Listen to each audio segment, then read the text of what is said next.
सभी को मेरा प्यार भरा नमस्कार। कैसे हैं आप सब?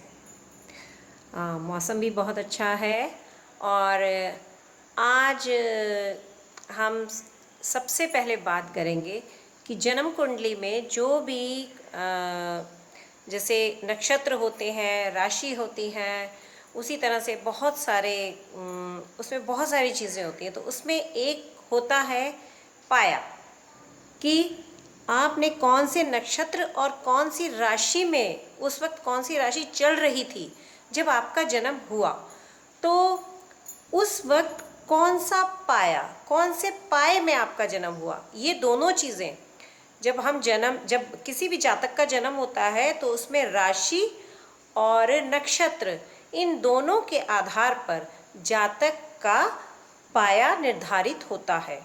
तो पाए कितने होते हैं? पाए 4 प्रकार के होते हैं। पहला सोने का पाया, ठीक है। दूसरा चांदी का पाया, तीसरा लोहे का पाया और चौथा ताम्र का पाया, ठीक है ना।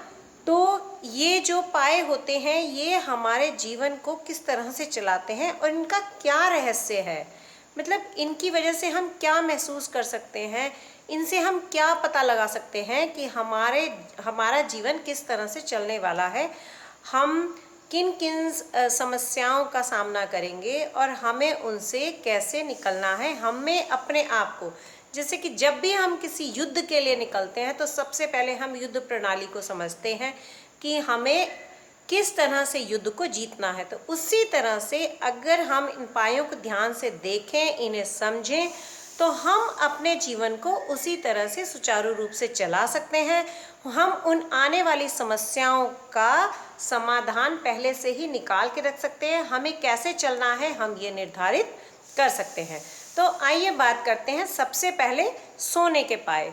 तो जिस बच्चे का जन्म सोने के पाए में हुआ है, जिस बच्चे को सोने के पाए मिले हैं, ठीक है, तो उसका क्या होता है कि जीवन में बहुत सारे उतार चढ़ाव होते हैं, जीवन में बहुत सारी समस्याएं आती हैं, सुख सुविधाएं मिलती हैं।